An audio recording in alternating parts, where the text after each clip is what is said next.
Hi, Noellen. Thank you for coming on live.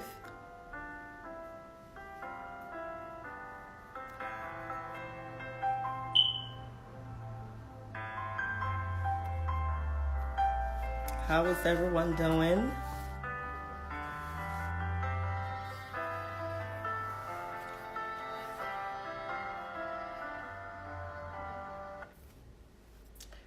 We're waiting for some folks to come on tonight.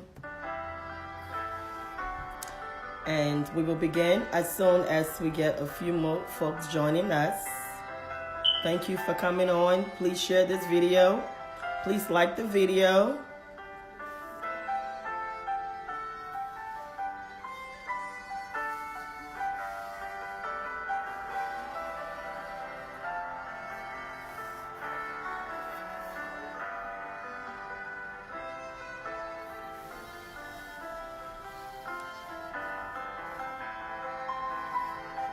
We will just wait for a few more folks to come on before I begin tonight's topic. Thank you for logging on. Please enjoy the music as we wait for folks to come on.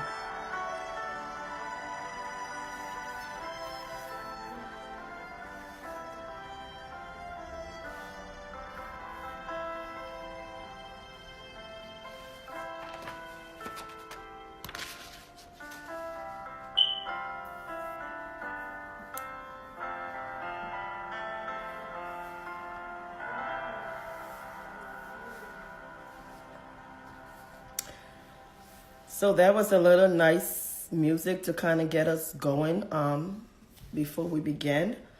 Our topic for tonight is, well, pretty much we will be talking a little more of children's emotional health. And tonight's specific topic will be on how do we talk to kids about sexual abuse. So last week I spoke a little bit about sexual harassment and sexual assault, and it was basically kind of general, and it was mostly geared towards adults. And today specifically I wanted to start the conversation with how do we talk to our children about this topic. It's a difficult topic to discuss with children, with adults as well. But for tonight specifically, the focus will be on how do we talk to our children about this conversation. So welcome. Thank you for logging on. Thank you for coming on tonight. Thank you for joining the live video. Please share this video on your page. Hey Sarah, thank you for coming on. Please share the video on your page as well. And if you are able to share it with your friends, please do so. While we are waiting for more folks to come on, please invite your friends. Please invite folks to come on. And again, I will go a little bit over the topic for tonight.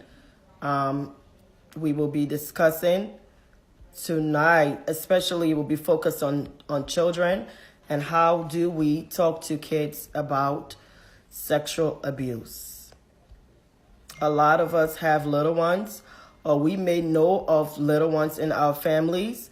And so I know that this is a difficult topic when it comes to how we have this conversation with our children. And I want us to start having this conversation sooner than later.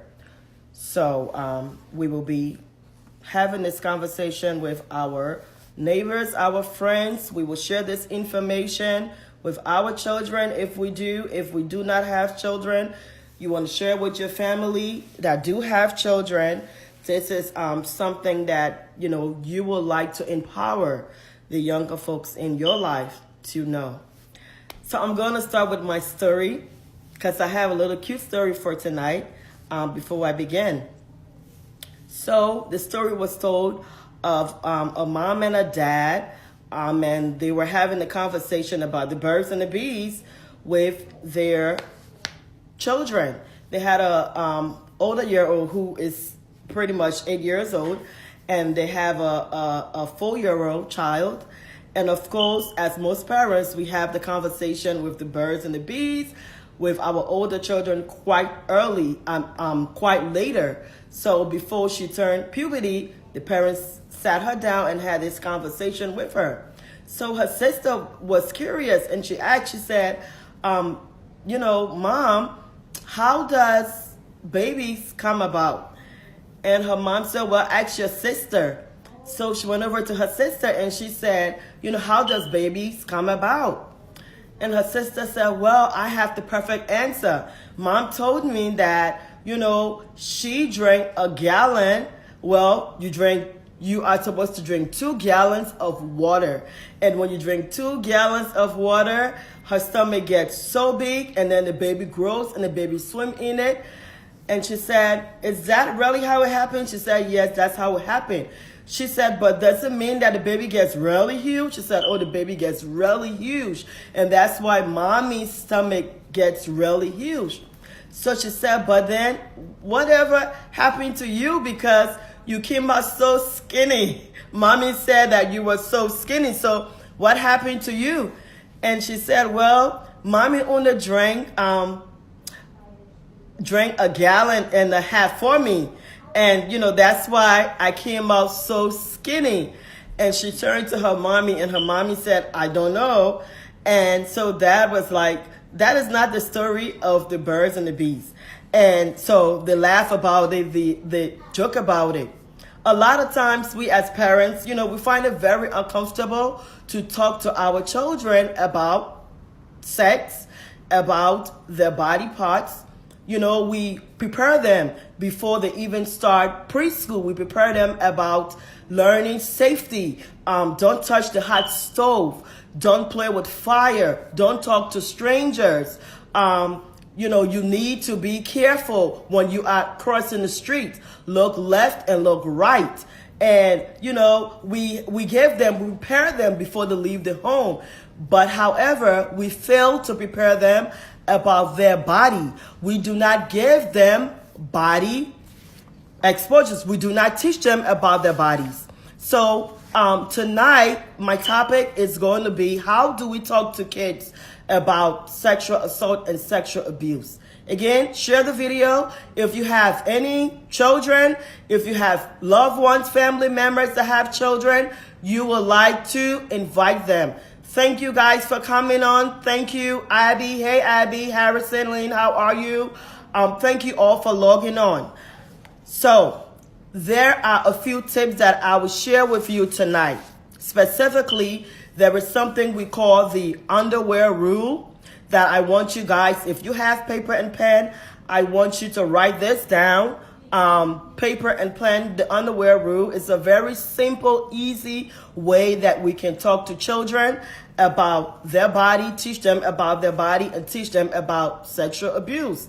The underwear rule is pretty simple. No one is allowed to touch you where your underwear is. Pretty much. That's just pretty much what it says. And you are not allowed to touch anybody in any parts of the body where the underwear is covered. So again, how can we have children, understand what that means? It's so simple, talking to children about sexual abuse. There are many tips I want to give you. First of all, letting them know that their body is their own. Their body belongs to them. Making sure that they understand and respect their body, and they know that nobody can touch their body. It is not okay for nobody to touch their body parts.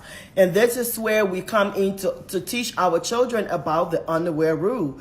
Wherever that underwear is covered, the part of your body, nobody is allowed to touch it, and you are not allowed to touch anybody where they're covered by the underwear.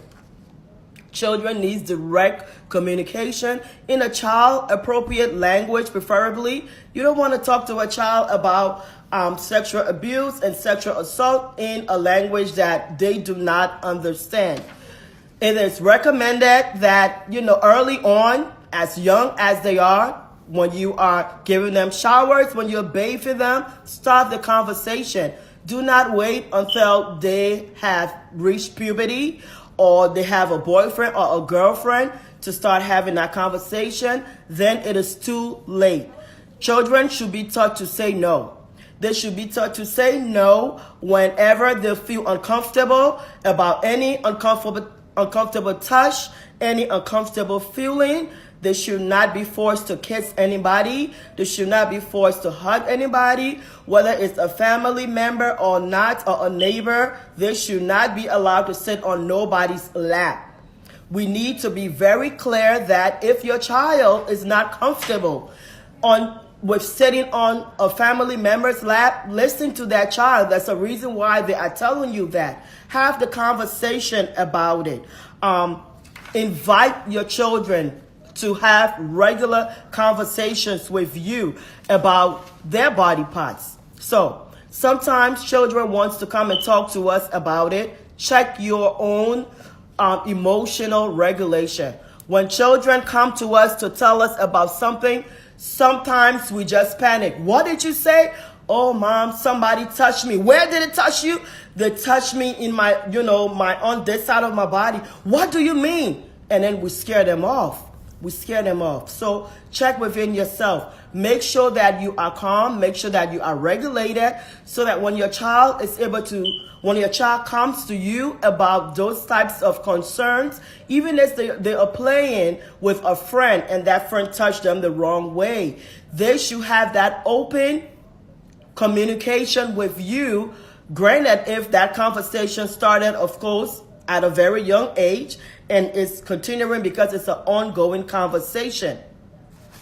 So start talking, number one, at a very young age.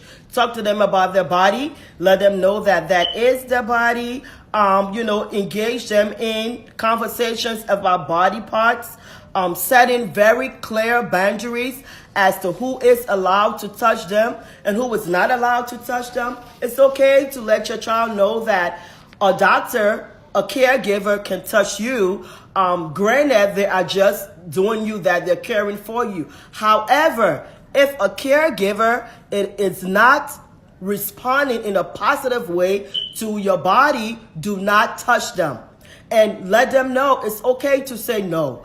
It's okay for you to tell your grade children, your primary school children, to tell them that if a caregiver, it could be a daycare provider, it could be a teacher. We see in the news nowadays, many children are being molested, and there is no age. I work with sexual abuse victims, children as well as adults, and I can tell you it is heartbreaking. I had a client tell me one time in my office, her very first recollection of sexual abuse was when she was 3 years old. She remembered her dad giving her showers and he will molest her. And so how did her grandmother and her mom get to know about this? Her grandmom started to give her bath when she went over to visit grandma. And she said, "Grandma, please don't hurt me like dad usually hurts me." And the grandma was shocked. She said, "What do you mean by this?" And she said, "Don't hurt me. Where dad usually hurts me." She said, "Show me where dad hurts you." And the little girl pointed to her vagina area and said, "This is where dad hurts me." And she asked her, "How long has this been going on?" And she told her mom, "I remember I was 4 years old and I cried about it and it hurts me so bad." And so the story came up as to the abuse. These things affect children, adults. It affects them from their childhood all the way to their adulthood. And you find that it's difficult to deal with. So start talking to your children about sexual reproductive organs. They need to know what is happening. I share my story about the mom telling her daughter because she was uncomfortable. I tell parents all of the time, if we do not have this conversation with our children, somebody else would. So it behooves you to have that conversation with your children. Do not shame your child about masturbation, touching the body, all of those things. I have a very funny story that is I have all boys, and it was funny when I first encountered that with one of my boys. I was really, really shocked, and I was like, oh, okay, I need to have this conversation, because of course we feel like they are small and they are not paying attention to what is happening. Protect your children from pornography. And I tell parents all of the time, they say that, well, my computer, I have safety guards on my computer. There's no way that they can go on pornography without me knowing. How can they go on pornography? They have cell phones.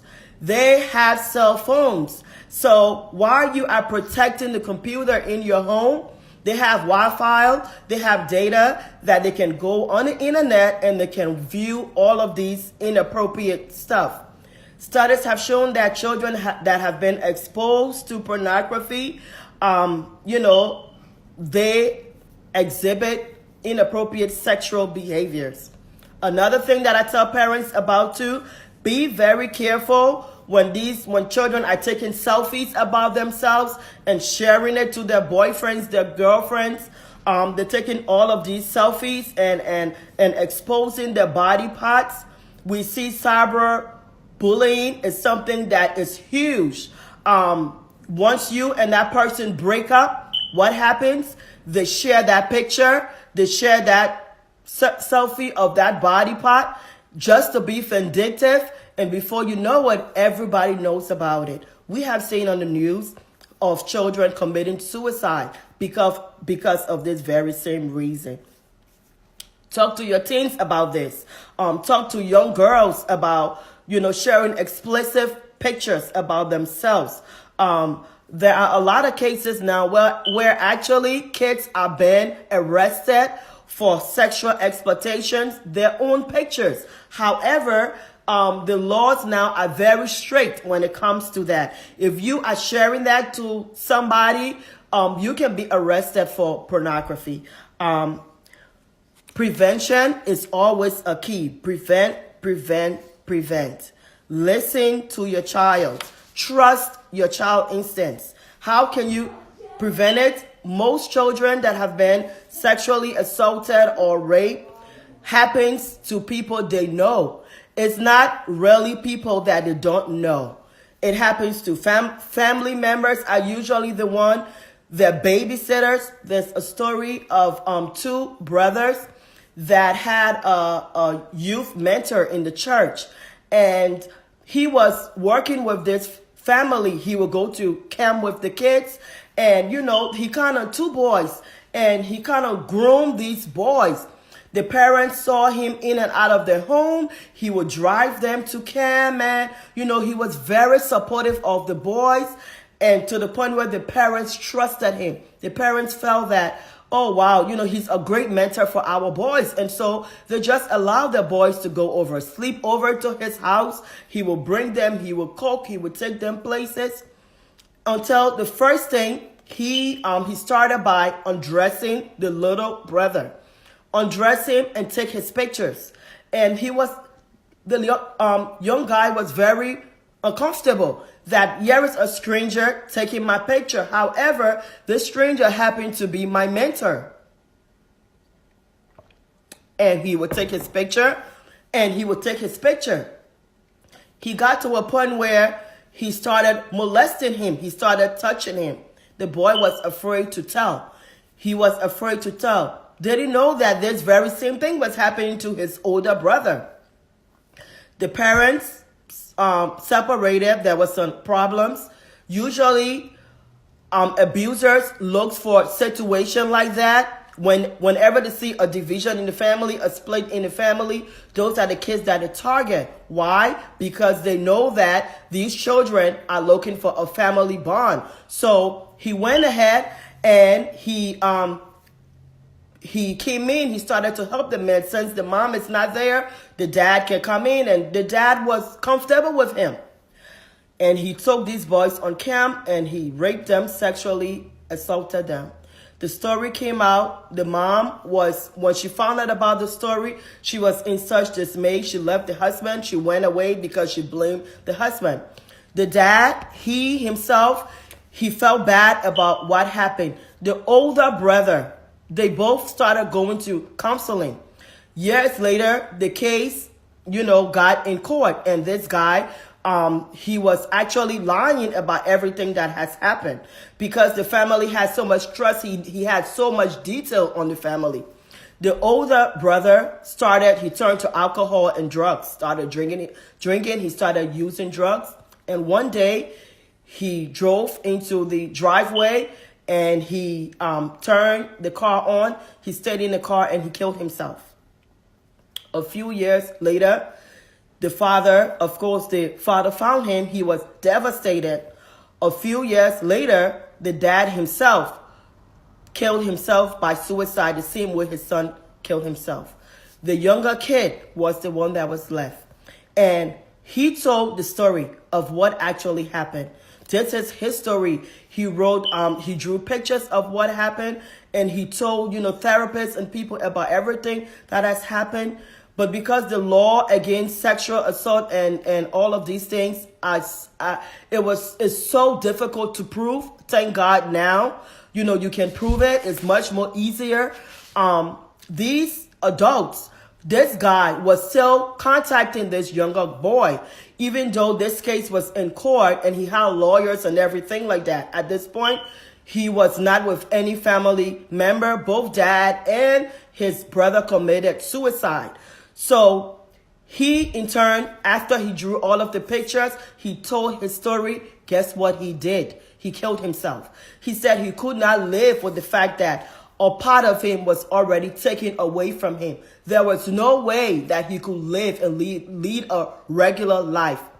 You may say, why did he do that? You may say, well, he could have lived past it. But everybody deal with abuse differently.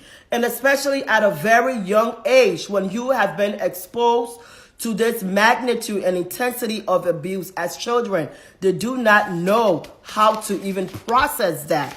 And so as adults, it behooves us to start having these conversations with our children at a very young age. Help them to build their self-esteem. Allow them to give permission. Growing up, we sometimes, especially in our culture, if your uncle or your aunt come around, go speak to your aunt, go give your aunt a hug, go give your uncle a hug. And this could be the same uncle or aunt who is actually abusing you. But the fact that you are afraid to say something, because most abusers, what do? They will tell children that if you say something, nobody will believe you. First of all, they scare them to tell them about tricks. And so, these secrets, they have secrets. They will tell you, can you keep a secret? Yeah. What do? They give them gifts. They give them things that they like. The very thing that you may tell your child not to do is what they will do with these children. So the rule that you have for your children, they will talk to them. Remember, they are grooming them. They are having conversations with them. So once they build that level of trust with them, then they move in and they attack. So having these conversations with your children, play dates, daycare center, it happens. It happens at school. It happens, in preschool. It happens with their friends sleep over. I know a lot of folks nowadays shy away from sleepover. Personally, I don't let my kids go to sleepover. If even I know the family, I'm very critical of sleepover. But abuse happens in schools. Abuse happens in churches. When it comes to children, I have worked with children who have come from great neighborhoods, great churches, two-parent family where the parents were hands-on. The parents were very active with their children.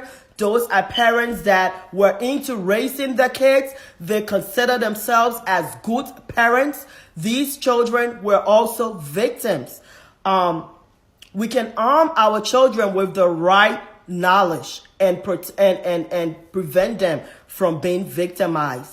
That is the only thing that we can do. Everything that I'm saying to you is not going to prevent any of this. It's an ongoing conversation. There are people that are constantly after seeking. Those are pedophiles. Those are things that they do. Abuser they are constantly watching of how they can get a kid. And it doesn't matter the sex, the gender. Talk to your kids about these situations constantly. Talk to them about the body parts early. Teach them about the body boundaries and say it like it is, like you know the name for it. Do not give them any pet names. Liberia, we have the name Toto for boys. That's your Toto. No, that's not your Toto. That's your penis.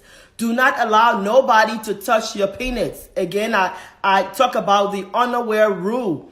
Do not let anybody touch you where your underwear is covered. Your vagina, call it just as it is. Nobody should touch your vagina. They say Nunu girl in Liberia. Don't let nobody. I was a grown girl. I did not know the word vagina. Because, my mom didn't teach me the word vagina.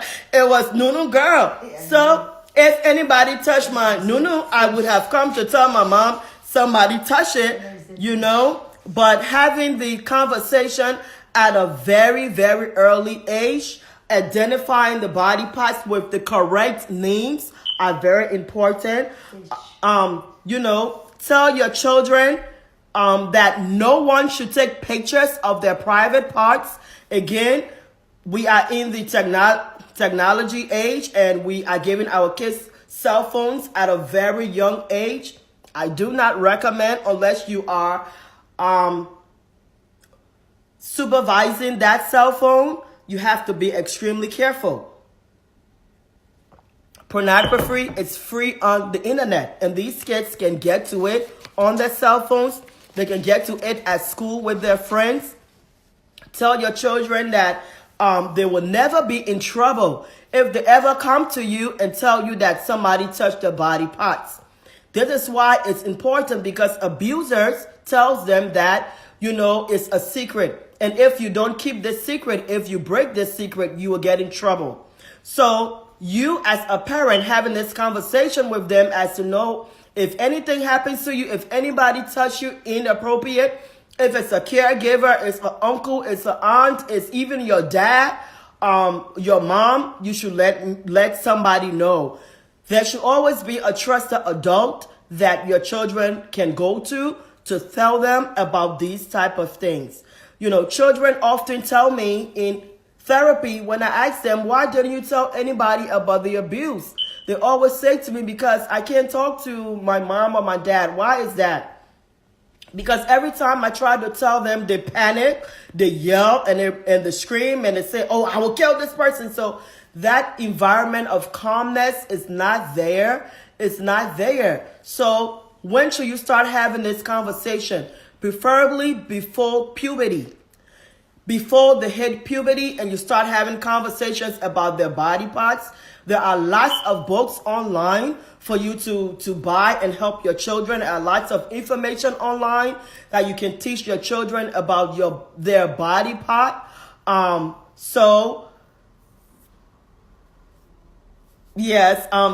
Teaching them about their body parts and about puberty, reaching a certain age. Tell your children about good touch and bad touch. There is such a thing as a good touch and a bad touch. Sometimes the bad guy, as we say, who is the bad guy? Who did this to you? Sometimes the bad guy is the father in the home. We know that blended families comes with different extensions as well. Even within your own family, there are many families now that are not a traditional nuclear family. We have blended families, and it's so sad when people come to you and tell you that I was in a marriage. I thought I had the perfect husband until I found out that he was molesting my two girls, and all along I was in the perfect relationship. And I found out that my 2 girls have been molested by my husband all of these years. And then going back to find out that, well, you know what? It's been there all along. I never really did the research. You have to be very particular of who your children go around, who you are bringing into your home, and who you consider an intimate partner. Do your research. There's a sex registry online. Go online, type in sex registry for your neighborhood. Your neighbor might be a sex offender.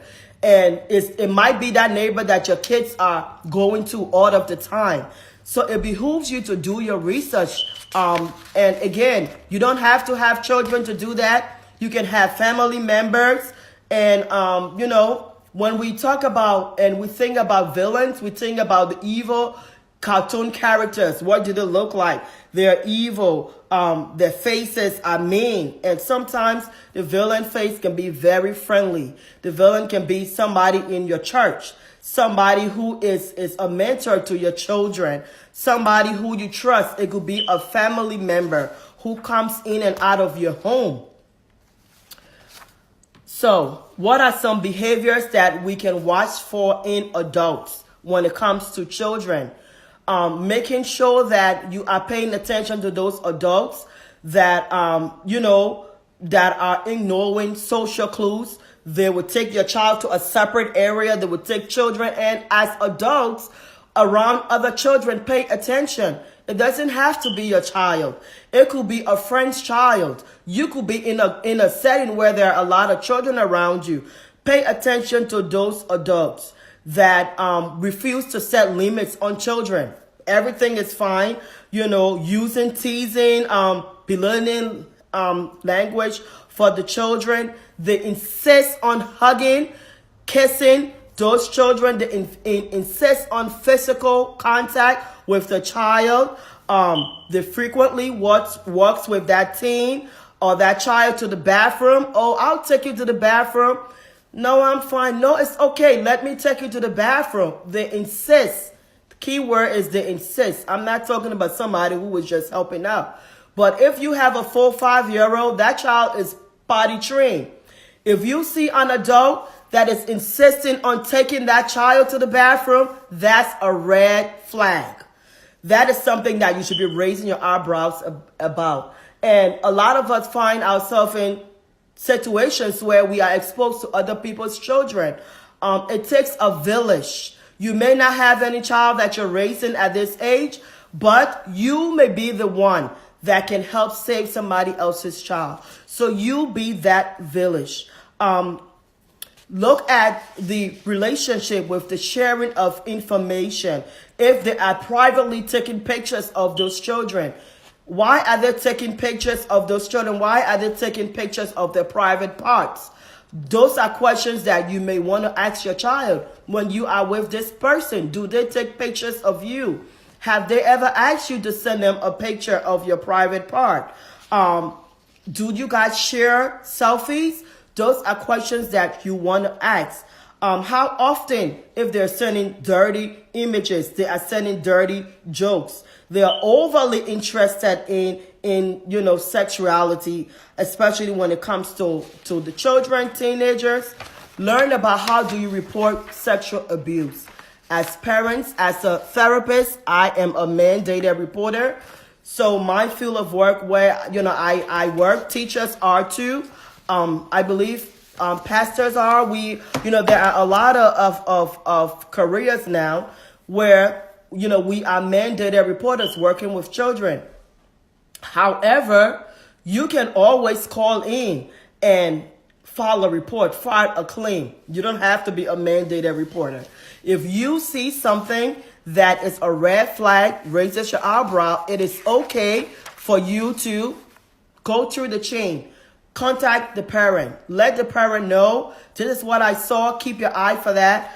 If the parent is not welcoming, you have the right to report that. You have the right to report that.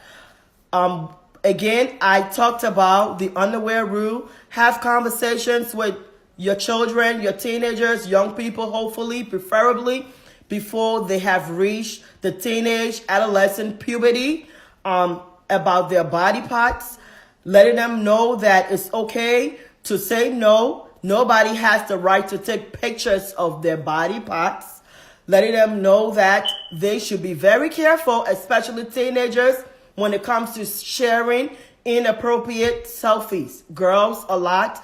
I have a lot of girls that, in therapy tells me it was just a joke that I sent it to my girlfriend. I took this picture of my breasts. We were being silly. And now she got upset and she sent it to the entire school. And now I am being bullied. I don't want to go to that school anymore. I don't know what to do.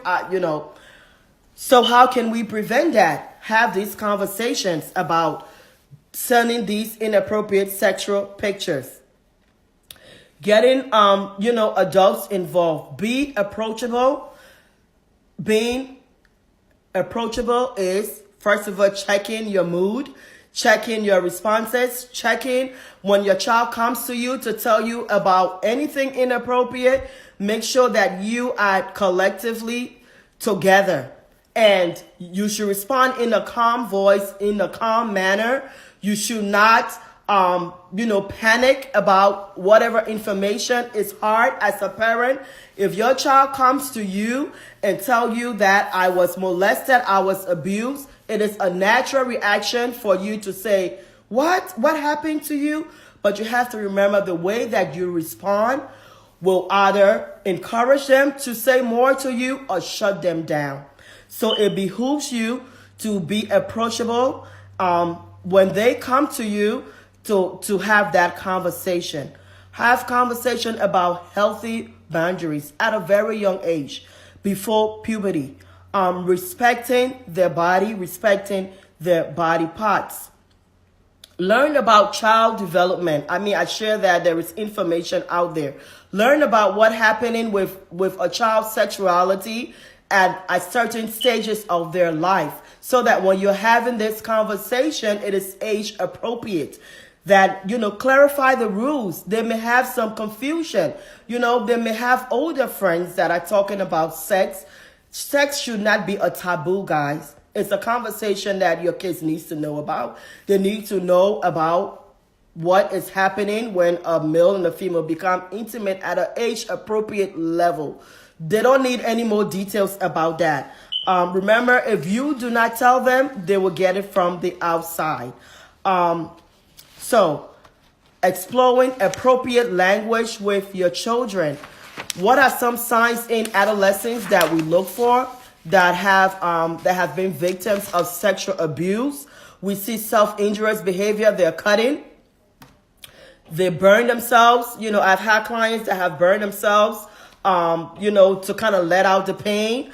I have clients that will not take care of their sexual hygiene. They will refuse to shower because they feel that if they do not look appropriate, guys will not bother them. So that's the way of keeping people away from them. So if you see a drop in their physical hygiene, you see that they're using drugs and alcohol. You see some sexual, inappropriate behavior. They are running away from home.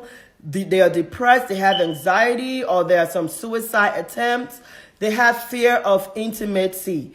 So it's very difficult for you to really see some physical warning sign.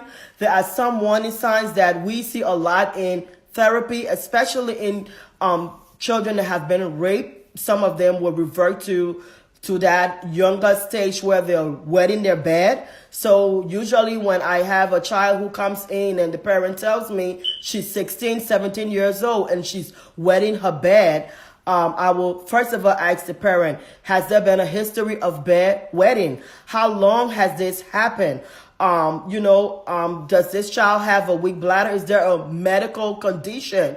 So ruling out all of those things. If there is none of that, then the question in my mind is, has this child been exposed to sexual abuse?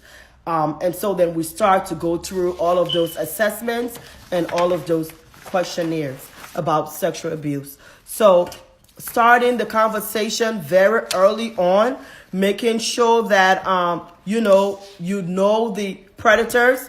letting your child know, especially if it's a family member, it's a church member, whoever it is, letting your child know that it's okay to seek help. Even after you have reported the abuse, you can get help of a professional counselor, therapist who can help the child work through those issues. Children should be reminded constantly that the body belongs to them. Teenagers, children, have the conversation with them as well. And I know with teenagers, they kind of push you aside, but children are sexually active at a very young age. And what they're learning from sex is from their friends. They are experimenting at a very young age. Elementary school children, middle school children are experimenting. Do not be naive to think that it's not happening. My child is too young. Your child may be innocent, but the friends that your child is going around, they may not be as innocent as you think. So some behaviors that are red flag, making sure that your children knows about their personal boundary, their personal space. Making sure that children are friends with appropriate relationship. Adults that are super higher than them in age should not be their buddy, like a 14-year-old and a 44-year-old. Why are we friends?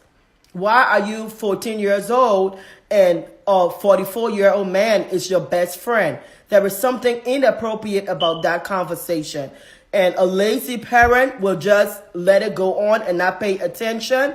But a parent who is paying attention to that dynamic will want to make sure that I'm having this conversation with my child.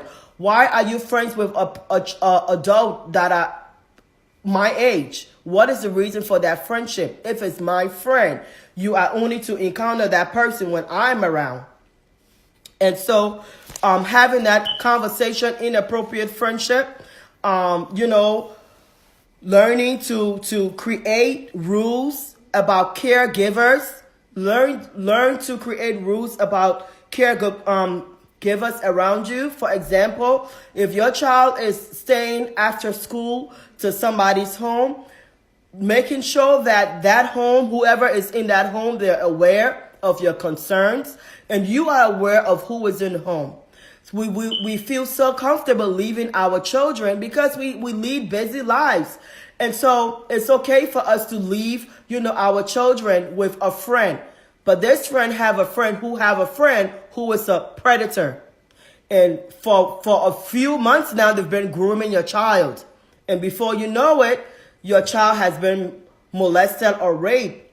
And that secret, most children hold on to it. They don't tell. Again, why they don't tell is because they're afraid that they're going to get in trouble. So they do not tell these things. If you are having an ongoing conversation about this, chances are your children will be more open to talk to you when something is wrong.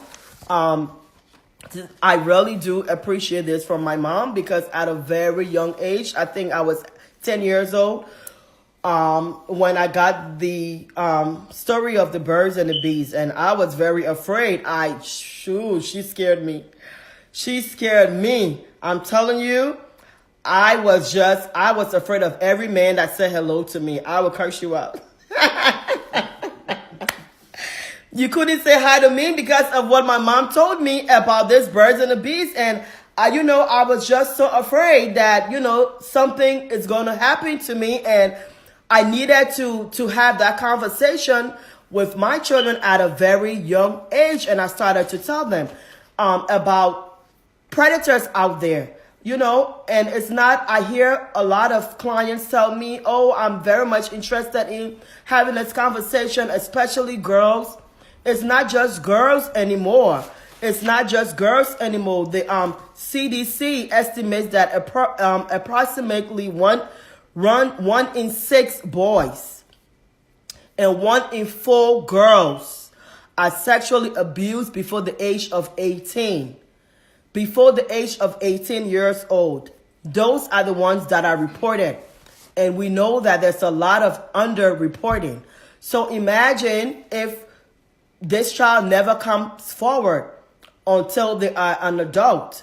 And you do not have that culture, that environment in your house where they can have these conversations with you. It's not coming out. That conversation more than likely will not come out until they find themselves as adults or find themselves in a relationship where they're having difficulties connecting with their partners because of this reason. And at that time, they now have to go and unravel their entire past and deal with all of those things. And it's very painful to have an adult sit before you and tell you, I remember all of this happened when I was molested. Who knew about you being molested? Nobody did. I never told. So, letting kids know that nobody should be touching their private parts. Again, I talk about the underwear rule. All of the areas that I cover with underwear, nobody should be allowed to touch it. It's a very simple way to talk to children about sexual abuse. The underwear rule is that a child should not be touched by others. I don't care if it's a caregiver. Let them know it's okay for caregiver to touch you. However, if it's uncomfortable, you should say no. You should say no. And any areas that are covered by their private parts should not be touched. And they should not be touching anyone that their areas are covered with private parts. Teaching your child healthy boundaries. Teaching them to respect other people's boundaries as well. Teasing, affection, the shooting force that on nobody. Should not be a force to give a hug, a kiss by nobody. And it doesn't matter if it's a family member. We know that most of the time, rape, assault, molestation happens by people you know. So it may be a mentor, a family member. It's okay. Assure your child that it's okay to talk to them about anything that has happened to them. You will not embarrass them. Kids are sometimes afraid that if I tell my mom or my dad, they will embarrass me about this. Teach your children that their body parts are private to them, and those areas should not be exposed to nobody. Again, I talked about, selfies, taking inappropriate, explicit pictures and sharing it. There are situations where we see children think it's funny to take these pictures and to share it with their friends or with their boyfriends and girlfriends. And when they are no longer friends, those pictures are shared on the internet. And it's devastating. The results are devastating and it's very painful. So I'm going to stop and allow you guys to ask me some questions. Thank you all for coming on tonight. Please share the video again. Please like this video. Make sure that you share it with your family and friends. This is very important information that we can share. Don't keep it to yourself. Let us make sure that we're empowering each other when it comes to educating ourselves and our children. So if you have any questions, now will be the time to ask me any questions.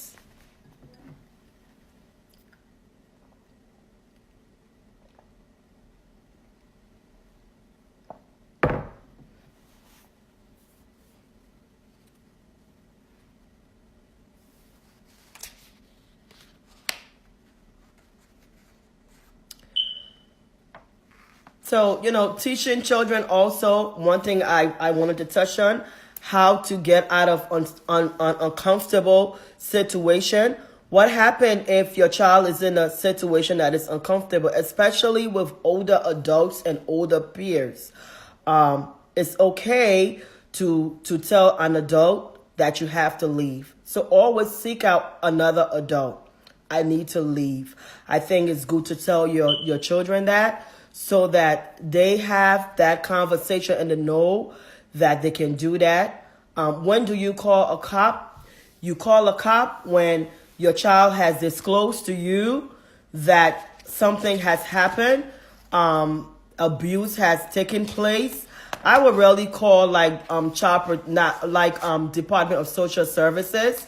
I will really call them instead of calling a cop. But if you witness something, if you are in an area where you witness something, then yeah, you will call a cop. However, if your child came to you at home and told you that they were abused, they were molested, I will call Department of Social Services. And every state has a local Department of Social Services, and you call them and they will file that case.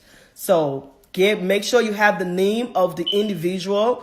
Make sure that the child gave you a lot of details as to where it happened, when it happened. Let them give you descriptions. And these are things that you are having conversation with your child. Pay attention to, the person, because sometimes we don't have good description, but children usually remember and they know who the abuser is. So that's a great question.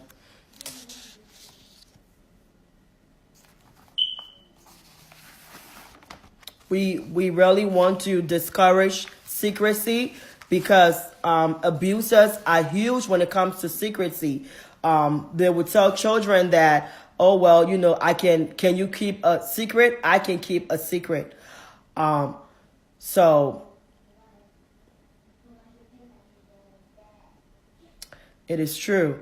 Parents do need to have conversation about appropriate ways of dressing. Sexual abuse it's a very frightening topic. And, Helena, I mentioned earlier that the younger you start having that conversation, the better. So for children, they need to know, I mentioned the underwear rule. When children are potty training, you can start having that conversation before they even start preschool. That underwear rule. Children are very obsessed with their underwear. So it's time to start having that conversation. Make sure that nobody touches you, any part of your body where your underwear is covered, right? Again, you want to make sure it's age-appropriate language. You wouldn't want to tell a 4-year-old, make sure nobody, inserting a penis in your vagina. They don't know what that is.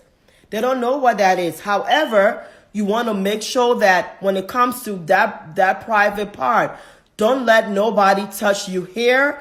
Make sure nobody touches your penis, plays with it.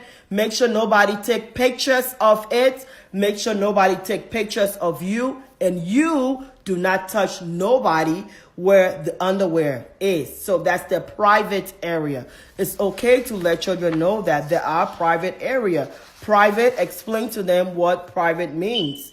That's a no-no zone. You do not touch it.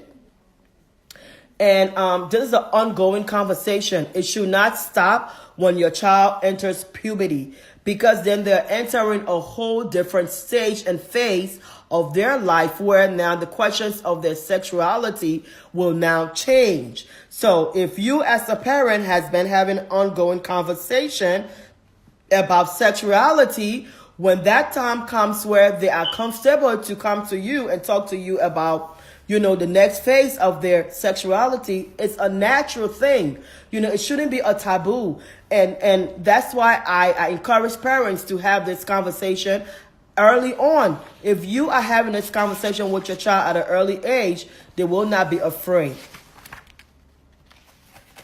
When it comes to fathers giving shower, I think that, it depends on the family. It depends on your comfort level.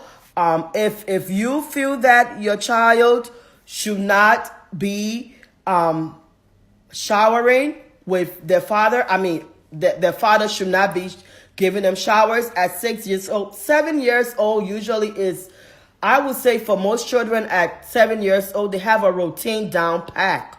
So at 7 years old, some kids, even 6 years old, they have a routine down where they're able to wash themselves, and their mother or their dad can monitor them. Now, if you have reasons to believe that, a father is inappropriate with your child, he shouldn't be bathing that child at all. So it depends. There are fathers that are bathing, their children. So it behooves you as a parent to do a good job at teaching your child or your daughter or even your son how to maintain proper hygiene from that age on, where when they hit puberty, you are not showering your 12-year-old or you are not showering your 13-year-old. Great question. Welcome for those of you that just came on. Thank you for coming on. We are now I'm taking questions. The topic tonight was, how do we talk to children about sexual abuse, sexual assault, and I'm just giving some tips on how we can talk to children about it, some strategies. We do know that many children have been molested, and the age group where it starts, many are under the age of 5. And I share my experience as a therapist that work with children and families that have been molested. A lot of the times my clients are giving me stories where the abuse happened as young as 2 years old. And some of them are telling me, stories of abuse that happened for X amount of years. And it's usually family members, it's usually church people, church members that is a mentor, is people that you trust to take care of your child. So we can arm our children with the knowledge that might save them from being victimized. And this is what we are doing.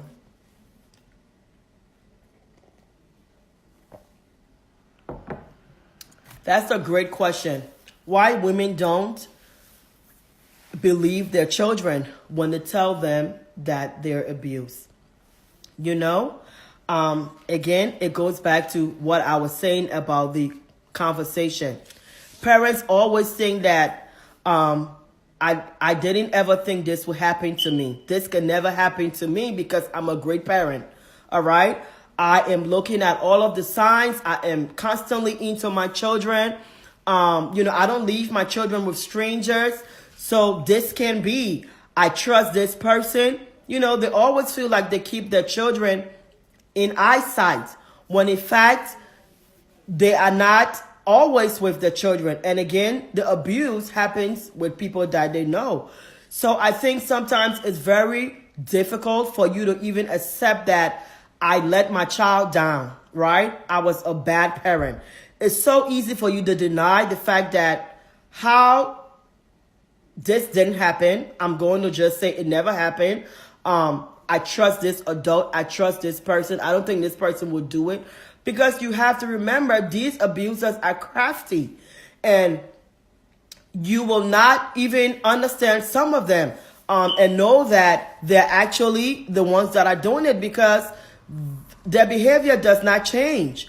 They are constantly the same. They remain the same. Nothing about them changed. Remember, they have studied the child more than likely. That is not the first child they have molested. So they know how to act around children and how to act around adults to make you feel that, nah, I don't think so. I don't think this person will do that.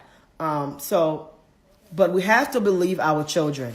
We have to believe our children. You want to investigate the story first of all. You want to sit in a calm manner and ask the questions. Make sure that, you are approachable and investigate the story.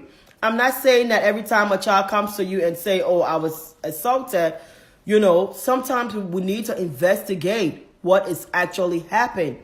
And we need to be able to decipher what is happening there with the child. Great question.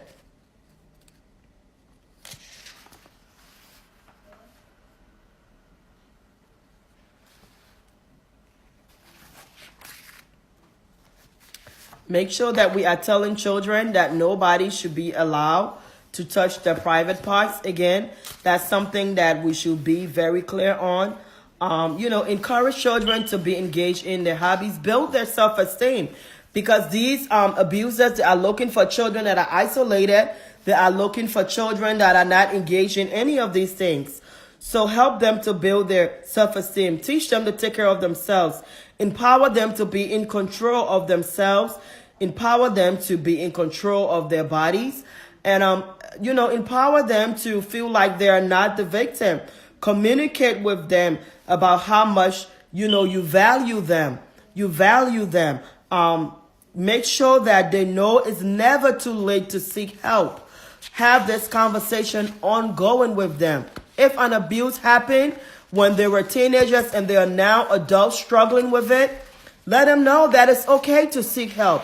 You can seek a therapist, a counselor that can help you go through this, help you process this in a non-judgmental way. Make sure that they have people that they can trust, letting them know that, they will not be embarrassed. And they can talk openly about sexuality, teaching them about sexual abuse, about all of these topics, making sure that, you have a routine. I usually have check-in with my boys. We do check-ins where, we talk about it. Talk about technology, the media, the exposure to pornography. Ask them,